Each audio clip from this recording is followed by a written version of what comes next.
Welcome to Hive Mind Community Podcast, brought to you by TechSoup. Our podcast is a part of the digital activism program, through which we provide the civil society with knowledge, tools, grants, and networking opportunities so they can thrive.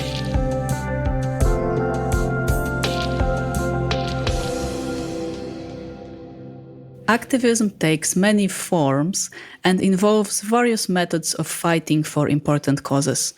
Today, we will focus on creativity within activism, exploring phenomena such as artivism, disruption, networking, and whistleblowing. How do these elements intertwine? We will uncover the answer with our extraordinary guest, Tatiana Bazzichelli, a curator and researcher on information technology, art, network culture, hacktivism, and whistleblowing. She is the artistic director and founder of Disruption Network Lab, a Berlin-based non-profit organization that, since 2013, has organized participatory, interdisciplinary international events at the intersection of human rights and technology to expose systems of power and injustice. Since September 23, she also began directing the Disruption Network Institute. Thank you for joining us, Tatiana. It's a pleasure to have you here. Thank you. What is art, or rather, what isn't? This is one of the biggest questions of any time. And I think art is a plural concept. There is not only one definition of art.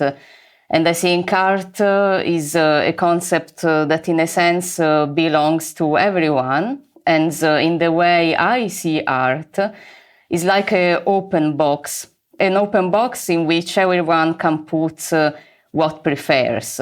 And in my perspective, art is a context of interaction, is a context of expression, and is a context in which people can create something anew. Thank you. This is a wonderful metaphor that I think we can easily build on today on this box and kind of analyzing and discussing different components. And now I would like to ask you, how would you define artivism? Artivism is a very interesting concept that is the combination between art and activism. And is a concept that is very close to my life and also my background, because I have been working on this concept for the past 25 years. And it's also very interesting to describe the background of this concept, because I started in a very specific time of history and also of society, specifically in the time of the middle end of the 90s, around 97, and was a time in which many people in different sectors of society started to experiment with art, politics, and technology. And specifically in my case, I started to be active on the internet around that time, and already at the end of the 90s, 1999, I was writing a dissertation on the combination of art and activism at the University of Sociology in Rome. And then this became part of my work since 2000. That is also a very important time, because it's the time in which many activists, artists, technologists were part of a great international movement. And this movement was called by many journalists the no global movements, although we didn't like this definition because we thought to be very global. And you might remember that the first appearing of this movement was in Seattle at the end of the 90s, and then there were a lot of demonstrations all over the world that also went into different scenarios, unfortunately also violence. But artivism is really something that informed this time. The idea of trying to create art through activism, and also try to see how art can have an effect in society, in culture, and in politics. So Artivism is still active today as a construct, if you want. Also is traveling through generations. But at the time, we could imagine it also part of many other movements, like the subvertising movement, the culture jamming movements, the adbusting movements, all movements that were really connected to the idea of transforming art into a practice of dissent. Looking at your experiences, it would be great to hear a short background on the combination of art and activism in your work. How did it start and how is it changing today? And also, do you see all the concepts that you just mentioned returning in new formats? As I say, art is a concept that really belongs to each individual personally, and I often like to situate experience on my own life. This is also part, if you want, of a feminist background, to speak through situated practices. And the first time I really actively used this term artivism was in creating the project AHA, Activism, Hacking Artivism, that was conceptualized in 2000 and then born in 2001. And the idea of this project was to combine these aspects, the art, the activism, and the hacking. Today, this is still possible, and is something that I'm also personally still doing. So this methodology is present and very active in our times. And the idea is really to try to imagine art that open up context of interaction and then criticize the use of technology in terms of opening it to the people, or puts in question the idea of politics by understanding systems of power and injustice, and at the same time trying to investigate how we could have a better society. So it's a method at the end that could be applied anytime. And today, for example, we applied here at the Disruption Network Club in Berlin.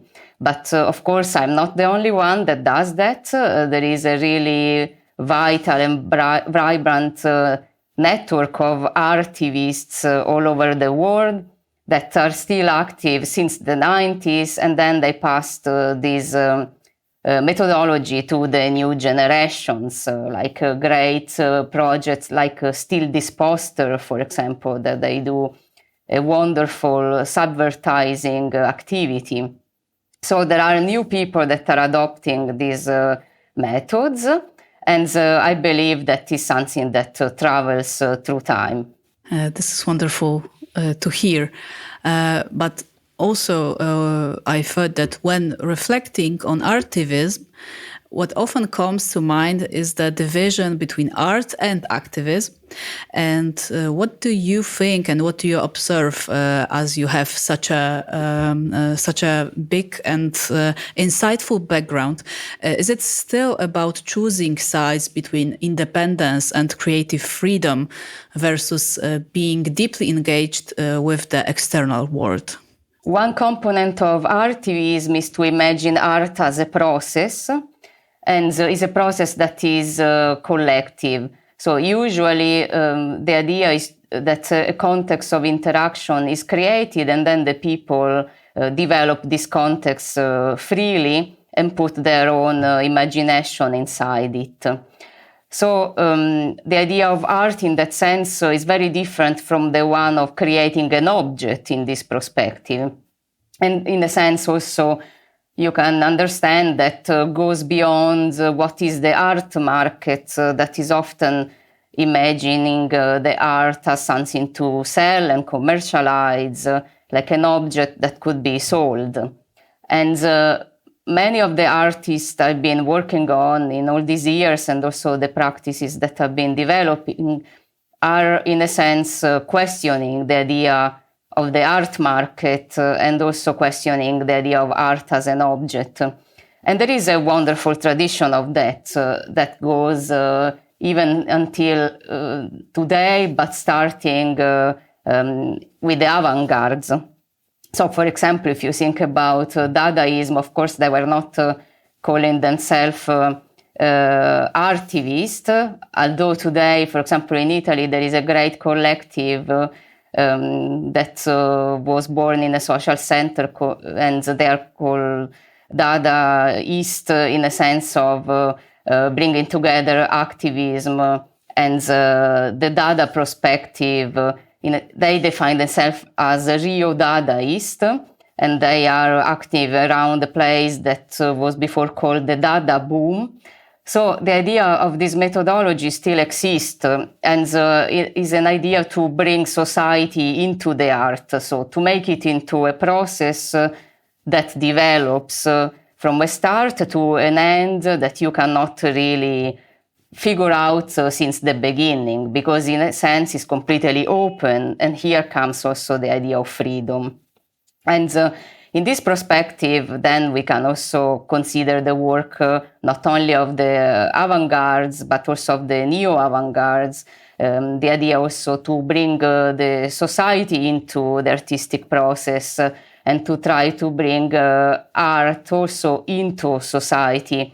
For example, this was something very strong in Fluxus, and in the idea of opening art to networks and to a start and the end that in between as a process that needs to be constructed between the artists but also the audience.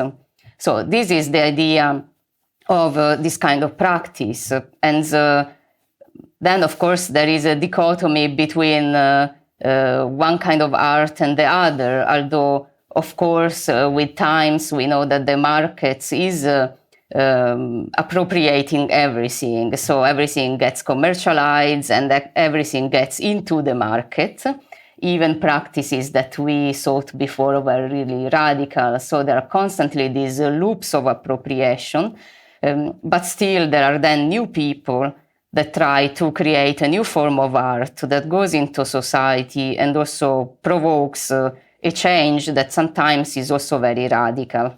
Thank you so much for bringing this background. I'm very happy that in this podcast we are talking about Dadaism and Fluxus, which has such a big impact, even if some of our listeners who are not so much into art, they could now link it and probably see the links and intertwines thanks to this. And also thank you for mentioning the context of market that is like within such an important thing to mention these days especially. And during your work, you connect many dots.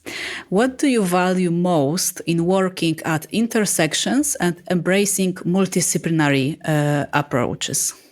This approach of connecting different dots relates with the practice of networking. In 2006, I published a book that was called Networking, the Net as Artwork, that then was also translated into English. And in this book, I was describing how the dots of art, of activism, and of hacking were connected in the reality of Italy and also internationally, but mostly was about the Italian art and activism field. The point of this kind of idea was to show that art is a network practice and can be a network practice, because the point is to understand as an artist how to open up context of interaction. This was also connected with the emergence of the first works of digital art and hacktivism, through people that in Italy not only were using internet as a medium for artistic expression. And so the idea was that thanks to the technology that we had at the time, so I'm speaking about the 90s, was possible to play with this kind of tools that we had and try to understand what was the artistic component, for example, of creating interactive installation, or at the same time also imagining the concept of art and hacking as an idea to open up context of expression. And this is a multiple concept because through the fact that we connect different dots, that is possible to understand how the artworks is created. And the fact that is a multiple concept allows us also to understand a different kind of art. In my own practice, I've been always connected the discourse of activism, the discourse of art, and the one of hacking. And here we also have to say that when we speak about hacking, we also need to do a reflection, because I'm not referring to hackers as people that are destroying something, the so-called pirates, but people that are constructing something. So these are people that, for example, create free software, create context of communication and technology that are open to the people, that build up also hardware that goes beyond a proprietary perspective. And at the time was really important to have this perspective, because this kind of openness then informed the belief of all our generation. And if you apply this kind of concept of art and activism to a common practice, then you can also see that art becomes the occasion to open up context. So the things need to be connected, because it's also through the interaction of this expertise, artists that meet hackers, that meet activists, that meet critical thinkers, of cultural agitators, that you can imagine something new. And is the process by doing something new that creates the art. And the art is this process. And therefore, the art is the network. This is what I've been trying to communicate since 25 years.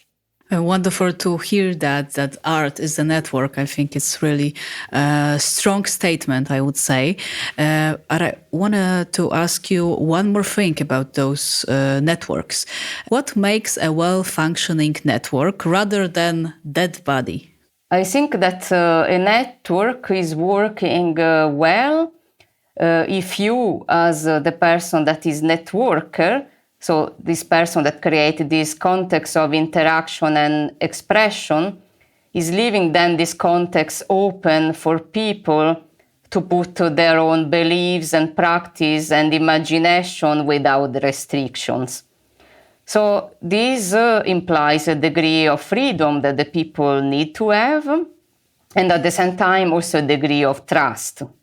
So it's very important to build up trust while you create a context of networking, because, and it's a very difficult practice if you want, because from one side you are creating something that is a context for people to interact, but from the other, it's very important that the people, in a sense, make you disappear. So you don't need to be present all the time. You need to be the facilitator, or this person that is creating trust to make people connect. And this is a very delicate boundary between you being constantly present and trying to create these connections, and you also disappearing to allow the people to create their own connections. And I think this is also an artistic practice by itself, trying to do this kind of process, and at the same time involves that then the people build up the network further in a way they think it's all right. And this also is interesting, because I've been working as curator for many years, and sometimes you get very surprised, because at the beginning you think, okay, I'm going to create this context of interaction or curation that I think, I believe is important in this moment. But then the thing happen that people take it over and they transform it how they want. And this is an interesting situation, and also requires that you let it go. And requires also that you as the curator reflect on the role that you have in this process, that sometimes needs just to leave the freedom to the others. And it's not always easy to do. I learned this also through the practice of mail art, that I really want to mention, because it's one of the most wonderful artistic practice that I know. And is also the most humble, because many of the people that are part of these networks, they don't even want always to say they are artists, but they are. And they always say that the art is easy. And so by being easy means that you can do really what you want and call it art. But then people turn out processes that are very, very inspiring and fun at the same time. This is also interesting, because in many of the history of the avant-garde, if you want, also even of activism, the component of having fun is also present, and to be radical in the sense that you create also a surprising elements that gives space to the unexpected. And so all these components are connected in you creating this context of interaction. And if people want to have fun, also means they have to be free. You cannot be there trying to control everything, because otherwise it doesn't work. Thank you for also reminding us all that it's very important to have fun as a very crucial element of our life. You already shared a bit about one of your professional roles, that is of a curator. And I wanted to do the 2 steps back and ask you, who is curator and what is the role of curation and networking in intersection of art, activism and technology? If you could share a bit more with us. The word of curator is something that already has a definition by itself, by only mentioning it, because the curator is a person that takes care of something. There is this element of care that I believe is very important in curating. So this connects also with the idea of networking, as I was mentioning before. Networking as a form of interaction and creating context of expression. And the curator as someone that is able to do it by also taking care of the need of the people and making them trust each other. And believing that trust then is something they have to create themselves. So a curator is a person that creates opportunity of developments that have an impact in terms of creative expression, and is also somebody that tries to bring forward a component of trust that is always important. In the perspective of connecting art, activism, and technology, in my background, a curator is also someone that tries to be critical, so that questions realities and expose systems of power. So the ability is to try to connect people that do the same, and they do through different expertise.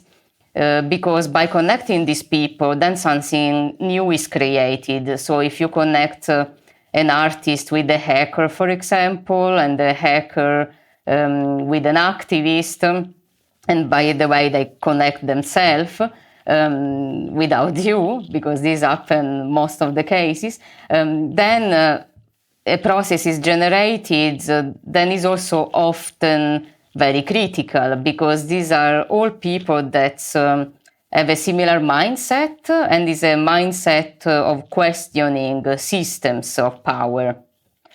So systems that could be political systems, economical system, technological system, and the idea is to open up these systems, understand their logics, and then try to inform the public about all these. So making also the public and other people that could be part of the network themselves. So sometimes this definition between the networkers, the artists, the activists, and the public doesn't even work because they are at the same level. And then by bringing all these people together, there is a moment of literacy that all the people share by bringing together their expertise and trying to transform actively society. Thank you so much for sharing this definition. I think it will make a lot of things clearer for our listeners. As mentioned at the beginning, you are the artistic director and founder of Disruption Network Lab. What does disruption mean to you, and how do you build on that concept? I started to work on the concept of disruption around 2008. And this also comes from a very specific experience of being involved with the movements in Italy that in 2001 was witnessing the massacre of the police towards the activists in the G8 in Genoa. And in that time, I understood that there was the need to rethink political thinking in terms of oppositional and trying to go beyond the loop of power and counterpower and this loop of opposing each other, because sometimes when the power is much bigger than you, you enter into a trap that is constructed by this power. And even if you want to create a frontal opposition that could be as strong as this power, there will be always a moment in which then the power is trying to be stronger and destroy all the things that you are trying to do. And this is a cycle sometimes. And I don't say that this is not important, because actually many movements also achieve results by trying to adopt this idea of power and counterpower. But in my perspective, experiencing the situation of Genoa, because I was part of this movement, I was not in Genoa at the time. I was in Florence with the group of Strano Network to do a live of a radio, was called Radio Gap. And we were documenting live what was happening in Genoa. But it was very impactful for me because we also witnessed live the eruption of the police into the Diaz school, in which many people were really beaten up to blood. And in this situation that was so strong, I started to reflect a lot on what is a possible change in politics and how we could create an opposition that doesn't get oppressed by the power because the power is too strong. And in 2008, I started to work on the concept of disruption. And disruption is a term that comes specifically from business, and specifically from the business school of Clayton Christensen. He speaks a lot about the concept of disruptive innovation and disruptive technologies. In his perspective, disruption means to introduce in the market something that the market doesn't expect. And so you create an innovation because there is an unexpected situation that comes from within and creates a transformation inside the market. I adopted this concept of disruption to a political perspective. And the idea would be, rather than creating this eternal loop of power and counterpower and constant opposition that often kill themselves, to imagine to go beyond this loop of appropriation and instead start to understand how to enter within the systems and create disruption from within. So the idea would be that if you transport the idea of disruption from business to political activism, disruption means to introduce in a system something that the systems doesn't expect. And then you create an unexpected situation that breaks the logic of the systems and make people understand also how to create an opposition and a form of criticism and to expose these systems of power and often of injustice.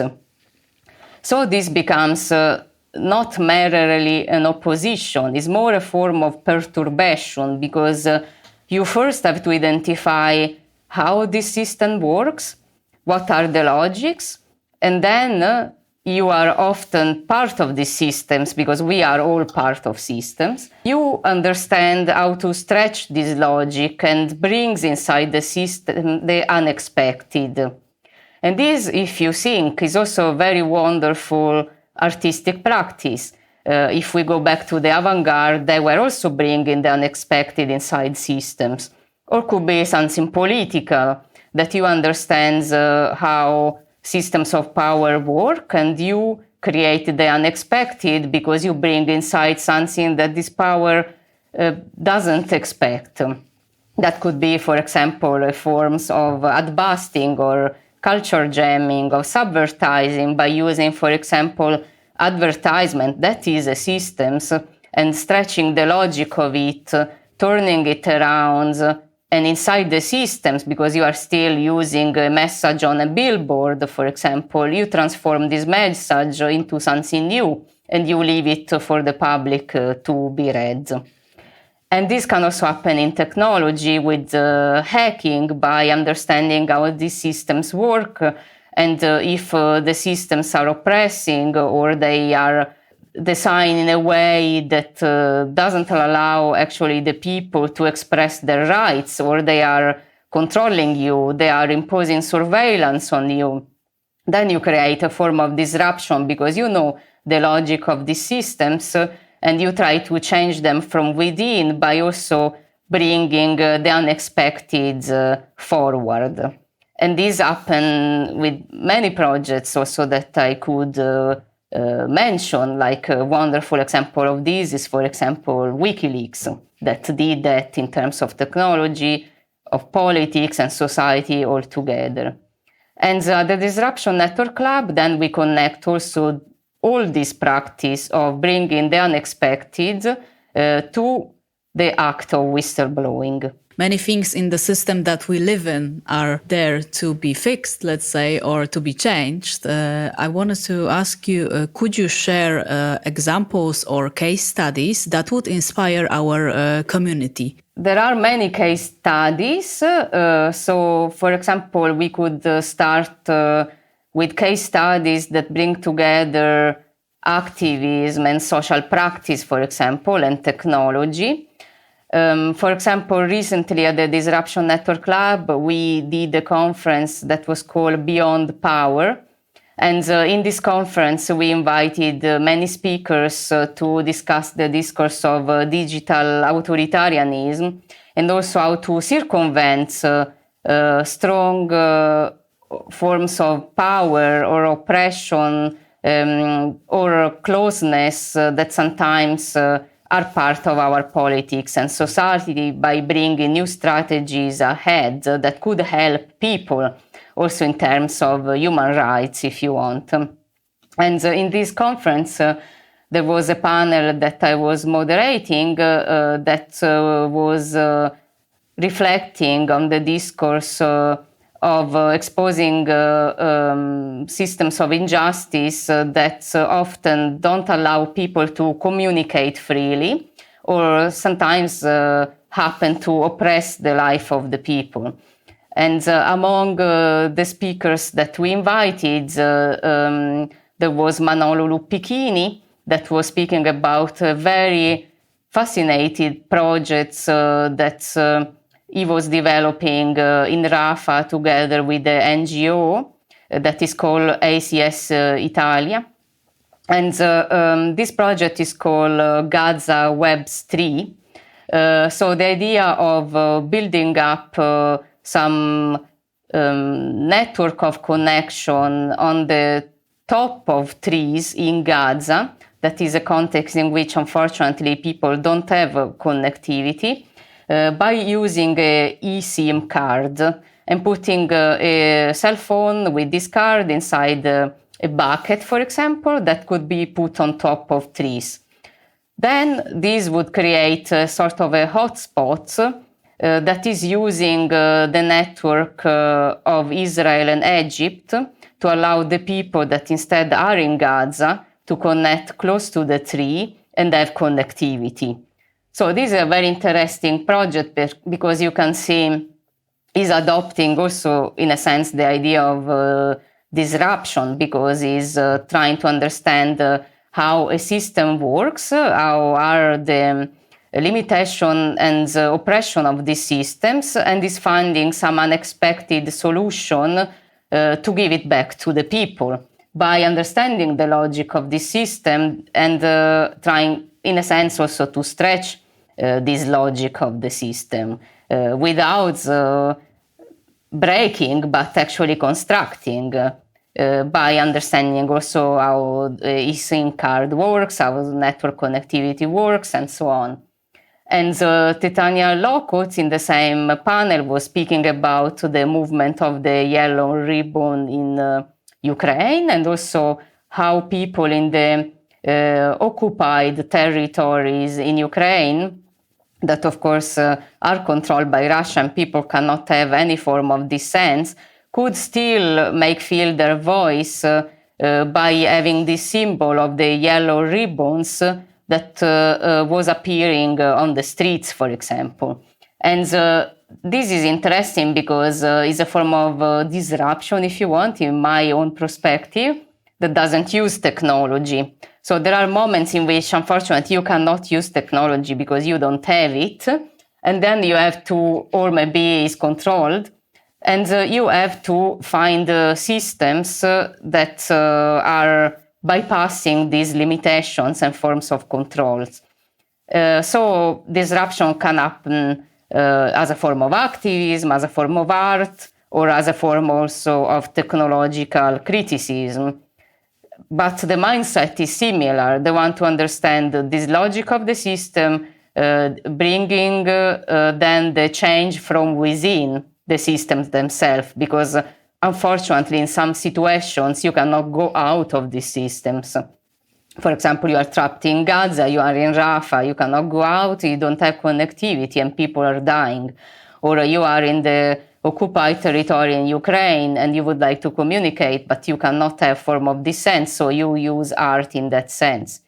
So this shows how this practice of exposing a system of power and injustice works, also through the idea of changing the logics of the systems to your own advantage and trying to bring a change that comes from within. Networking and disruptions are two terms that appear very often in your work. They are also the foundation of your organization and also your institute.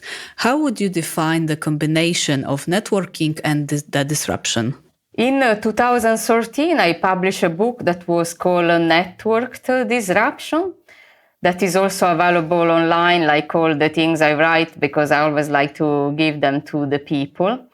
And the idea is to create a combination between different expertise that could be the ones of artists, of hackers, of networkers, of even whistleblowers, although I was not speaking about them at the time, and try to understand how to interfere with systems from within by bringing a form of change that comes from the inside the systems. So the idea of networking is very important also in the methodology that we have at the Disruption Network Lab. Here in Berlin, we create a context of interaction and discussion through conferences, workshops, meetups, and in this context of interaction that are also networks of trust, we bring together into a dialogue different expertise. So people that come from whistleblowing background or hacking backgrounds or social activism, art, investigative journalism, and also human rights advocacy sometimes. And the idea is to create a context of interaction in which people share a mindset that is the one to expose systems of power and injustice. And inside this context of interaction, we analyze systems that needs to be explored by making them more open for the public, and at the same time understanding the logics of these systems. And disruption brings the unexpected ahead, because brings this form of understanding of systems from the inside. And by connecting these different expertise on the line of this theoretical perspective, then you are able to bring knowledge ahead by trying to understand better how the systems work, how the people can understand them, and also how you could create change from within. So in that perspective, networking and disruption connects, because it's thanks to certain networks of trust that you can connect people that bring together some form of knowledge that then at the end brings a form of change into society, politics, and technology. Thank you. And you mentioned a network of trust. And in your work, we see art connecting with whistleblowing to generate just this type of network of trust. And if you could share what is whistleblowing, and maybe sharing some historical examples that our listeners could recognize to know what is what. So a whistleblower is a very special person, and is a person that has enormous courage, because he's usually a person that works inside the system and then doesn't accept something that the system is doing by, for example, witnessing forms of abuse or misconducts of wrongdoing, or sometimes corruption. And this person decides to speak out. There are very different kinds of whistleblowers. There could be whistleblowers that are part of the national security environment, and there could be people that are part of the military that is also connected to national security environment. And there could be whistleblowers that are instead part of job environments and, for example, decide that in their context of work there is something they don't think is just, and they want to speak out. So this act of whistleblowing is something very courageous, because often the whistleblowers decide to do that because there is no other possibility. And there could be the occasion that first this person trying to create a knowledge inside the system that something doesn't work, but then often the power doesn't accept this possibility of change, and then leaves this person in a very lonely situation that doesn't accept what is happening. And what could this person do is only to try to bring to the public what he, she, or they discovered. There are very different cases, and of course I want to mention one of the first that's I think that really made history in times. That is the case of Daniel Ellsberg, that in 1971 blew the whistle through the Pentagon Papers that were denouncing what was happening during the Vietnam War from the US side. And he was then charged under the Espionage Act. That is unfortunately a charge that is still active and used to oppress whistleblowers. And in the past decades have been used a lot also towards very young and brave whistleblowers.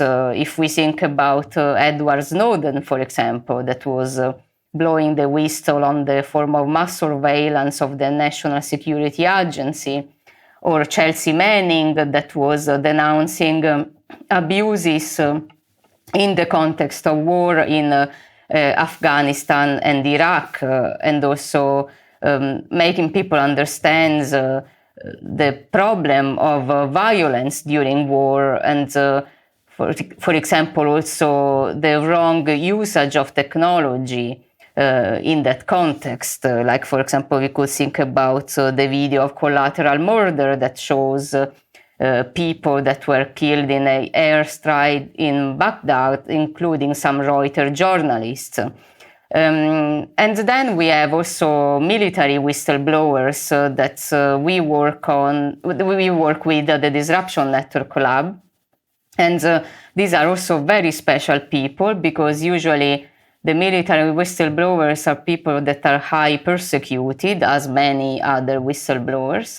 But they also witness often huge atrocities, and sometimes they are even part of the systems that commits these kind of form of abuses. And I want to, for example, mention Brandon Bryant, that was the first one that was exposing the US drone war and the use of drone to create targeted killing. And at the moment, we are also working with Lisa Ling for some time, that has been also questioning for more accountability in the military sector by being also part herself of the US drone program, and analyzing now the use of AI in warfare and trying to advocate for a more just situation that doesn't kill people in a way that there is no hope. So a whistleblower is a person that is really trying to change society by committing an act of courage, but then is often persecuted, oppressed, and unfortunately the system of law is not respecting such an act of courage. And still the Espionage Act, that is something that was first used in the First World War, is now still used to charge people that are trying to speak out and also go to the public with something that is very important to transmit, and that the public should know. So in my perspective, at the Disruption Network Lab, we connect the discourse of whistleblowing also with artistic practice. And this goes back to the previous conversation we had on disruption, because if you think about the concept of disruption as something that brings a change from within systems, and then create and generate the unexpected inside these systems, the act of whistleblowing is exactly doing that. So a whistleblower is creating a change from within a system and bringing the unexpected by often also stretching the logic of the system and trying then to inform the public, provoking a form of social change. And this, for me, is something that I connect with artistic practice as well, and the practice of producing evidence of misconduct, of wrongdoing, of abuses, and how you can do this emotionally through art. And the person that, of course, has been doing this for a long time is Laura Poitras, that also was developing the concept of art as evidence with me when we then had an event exactly called in this way at Transmediale Festival in 2014, in which we were discussing the discourse of art as evidence. So art and whistleblowing connects because they are both processes that bring the unexpected forward and try to create a change in society by doing that. And it's very interesting to bring together also artists and whistleblowers because although you would think they are coming from very different universes, often they connect very well because these kind of people have a mind that is very investigatory and also a mind that doesn't accept a form of abuse and oppression, and try instead to bring something new that creates a form of change. And an artist does it in society through a certain kind of art, and the whistleblower does it often in politics and also society by exposing systems of powers. So this practice could be connected. And it's very interesting to do it by creating events in which this kind of expertise come together. You already mentioned the connection between whistleblowing and art, and I wanted to ask you as well, how does it resonate in the digital sphere? In the digital sphere, art and whistleblowing connect very well. And there are many artists that are actually exactly working in this domain. At the moment, for example, we are collaborating with Joanna, that is an artist that has been working for many years on the discourse of exploring and investigating the digital interface and trying to understand how the system of tracking of users works coming from different corporations. And so she tries to understand, for example, how data brokers work, how trackers work, and then she creates a form of artistic practice by collecting this kind of knowledge. At the moment, we are working together as part of the Disruption Network Institute, and is an interesting journey that has brought together whistleblowers, artists, and critical thinkers. And Joanna has been investigating the sector of ad technology, ad tech, and trying to understand also how this kind of sector is becoming more and more entangled with the militarization of society, and how we as normal users, for example, when we use a cell phone and we are using an interface or an app, not only we are tracked and sometimes surveilled, but at the same time also our body is completely trapped into this kind of activity by using an interface that is designed to keep your attention in a certain way, and at the end also bring forward the systems of advertisement and ad tech towards you by extracting your data, for example. And she is turning this into a performative approach, and at the same time also making workshops with students to understand these forms of control through the body coming from the interface and the ad tech related to it. And this is a form of art as evidence, because we are, of course, using technology on the counter way to understand how technology is tracking us by also investigating it. But at the same time also is bringing evidence forward to make people understand what is underneath the interface. Or we can see this through the activity of another artist like Trevor Pagling, that has been also using photography through very interesting systems that he developed of documenting, for example, US military bases that are not visible normally, but they exist. Or, for example, taking photos of drones and Reaper drones that are on the sky, but our eye don't see them, but instead the photography can see them.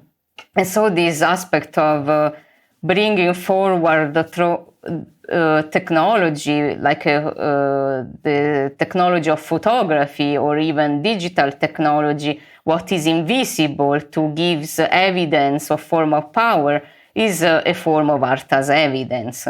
And there are many artists that are adopting this kind of methodology, and we are also trying to work on these paths.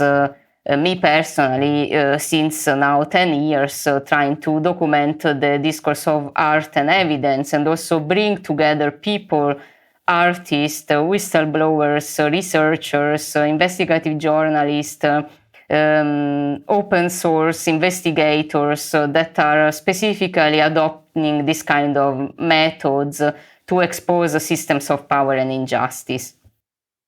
And about art as evidence concept, I wanted to ask you how it has informed your work over those 10 years that you mentioned as an evolution of your research on disruption in art. In this specific context, art as evidence means to reveal what is hidden and try to transform systems by disclosing the logic of them. And I have been following these paths by connecting the dots of art, activism, technology, whistleblowing, and finally also the discourse of artistic practice connected to evidence. In a sense, if you want, historically, these are all forms of art as evidence, but I think it's in the past 10 years, also with the emergence of whistleblowing connected to technology and, for example, forms of mass surveillance or the work of leaks that has been initiated by WikiLeaks, it's possible to understand how art and evidence can go together, and also trying to reflect on what is the moment of creation that all these people and practice are bringing together in a context of interaction. And this context of interaction is the artwork from the perspective that I've been developing in the past 25 years, but also the artistic practice that produce evidence is a form of artwork by itself, by imagining how art can transfer emotionally facts that are often also not easy to document, or they are hidden, that they exist in society, but we don't access them easily. And it's through art that we bring them forward and we reach a wider public. So art has a very important responsibility in this sector, because is the moment in which data could be transmitted to an audience and to people in a more accessible way.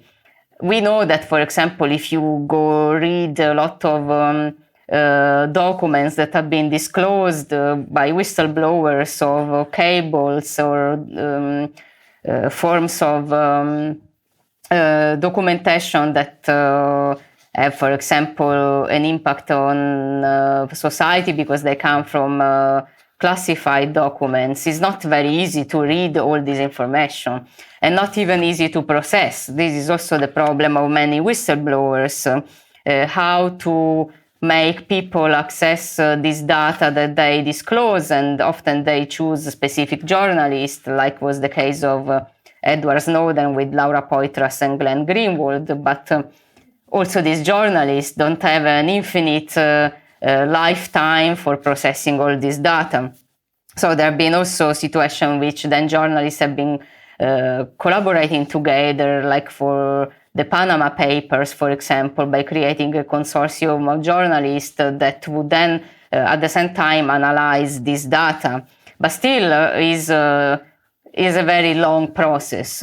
And I think that art in this perspective is very useful, because you could bring the message along in a way that sometimes is simpler because he's using other methods and is using another form of expertise that is more related to the emotion of the people, that is also transferring into something concrete and more simplified by also being very deep, a message that could be very difficult just to read if you want to start accessing all these documents.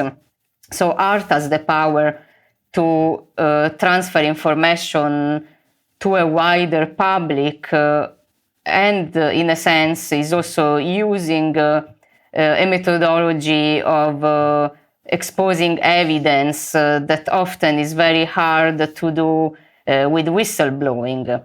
And I think that a whistleblower and an artist, in the sense they are completely complementary because they strengthen each other.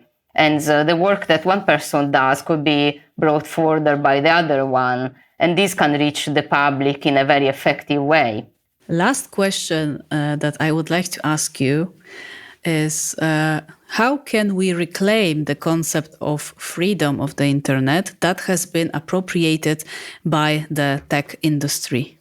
It's interesting that by speaking about all these systems of appropriation and loops that are coming, for example, from art and business and technology, then also the concept of freedom has been appropriated. And of course, for me, coming from the roots of hacker culture, this has been quite difficult because now many people in the far right or right-wing spheres are using the discourse of the freedom of the internet to turn it into a form of right-wing thinking.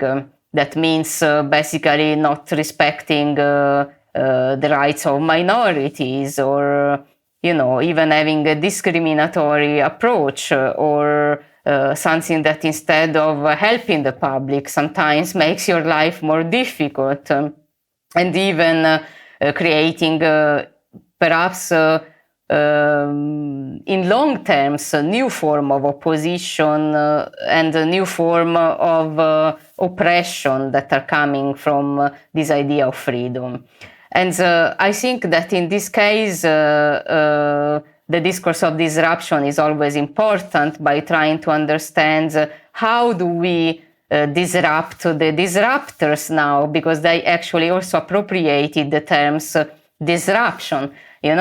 Often you can see that disruption is also used in a negative term as a form of distraction. And I also read in many situations that Trump has been defined a disruptor. And of course, in my perspective, thinking disruption as something positive, I felt that there was again this loop of appropriation that also reached my own thinking.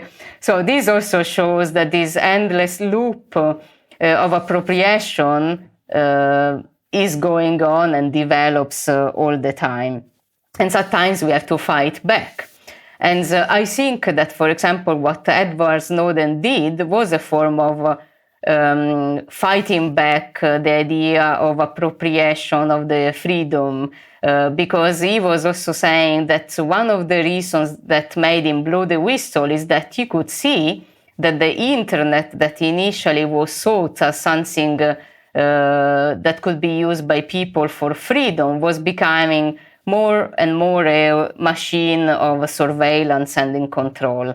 Then through his act of whistleblowing, I think there was a form of counter opposition in trying to bring back the discourse of freedom by allowing the people to access material that was not accessible to them. So the freedom became to give to people what belonged to the people. So the knowledge of the technology, of the form of mass surveillance, and also forms of understanding of how you could protect your data and how you could have more privacy, for example. And But I think this disrupted the feedback loop because was not just a counter opposition, was a form of disruption by itself because happened inside the system, not outside the system. So this brings again to the idea of disruption as this sparkle that comes from within and brings the knowledge forward by deciding not to be trapped into this constant loop, but going inside the loop and then changing it from within. And this could be done by whistleblowers, by artists, by activists, by people that want to provoke change and expose systems of power and injustice. And it's interesting to see that often these kind of people have a similar mindset. For example, we have been documenting this on the book Whistleblowing for Change that also is available online for free. And here in this book have been connected 30 people, among which whistleblowers, investigative journalists, hackers, social activists, artists, to discuss the idea of bringing social change through the act of understanding systems and trying to then bring the logic out to a public. And I think if we would understand that whistleblowing is an act of change in society without having this stigma towards this act, then also the whistleblowers would be less persecuted, because of course there is a problem that is legal, and if something like the Espionage Act is not finally dropped or modified, there is not much we can do. But at the same time also requires the activation of all of us in the public society not to stigmatize whistleblowers and actually to try to help them to bring their message along. And this could happen easily in work environments in which often whistleblowers are mobbed. But then could also happen by helping people like whistleblowers in the national security not to be isolated and making them hear their voice and connect with the public and trying to reflect also inside ourselves. What did I learn from this person? How can I transfer this knowledge in my everyday life? And this connects with the idea of art that is easy. So you could even create an act of art that is an act of justice through your own expertise and what you are experiencing in your own life. Thank you for this full of knowledge conversation. We've gained a lot, and we will be linking all the books you've mentioned in the description. Thank you once again. Thank you very much.